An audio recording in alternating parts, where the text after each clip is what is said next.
there is a real movement afoot to blame markets for certain things that people believe to be wrong in society, and in particular to undermine the tenets of fusionism, whereby certain long-held and long-heralded beliefs in a free society and in a virtuous society, that fusion that recognizes certain concepts like, let's say, sphere sovereignty or independent functions in given realms of society. That fusionism is a cause I believe in, and I rather spend my time arguing for it and against its critics than getting into the kind of fights of things that have come up. And along the way, there are people that I like a lot that do take a substantive view on a topic I disagree with, and I still believe in public discourse. And that's what I want to do today with Michael about the issue of free trade. Michael and I have known each other for a long time. We've spent a decent amount of time together, broken bread together, been at events together,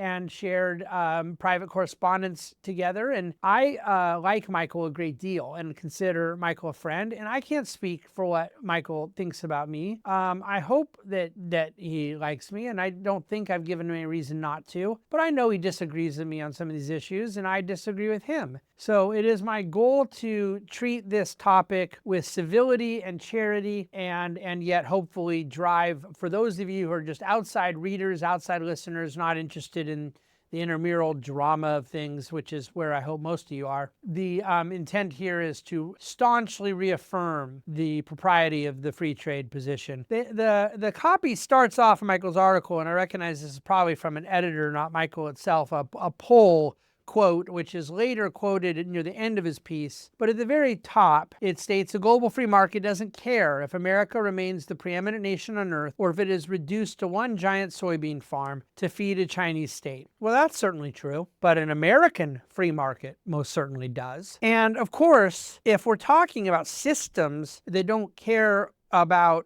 us potentially becoming a giant soybean farm, feeding a Chinese state, and these different dramatic arguments that are intended to say that a global free market just can't deliver those things that really matter, and in fact could very easily go this other very bad way. You know, the fact of the matter is that a global socialist, a global mercantilist, a global interventionist, collectivist system doesn't care either. At the heart of the matter, for those who do desire America to remain a preeminent nation and to properly define what it means to be a preeminent nation, it requires us to understand what a market is, and pitting the advocacy of free markets against the ultimate aim of a virtuous society, of these conditions for human flourishing. This fundamentally misunderstands the very definition of a market, and therefore allows itself to set rules of debate that are entirely unfair and in fact ludicrous. That the free exchange between people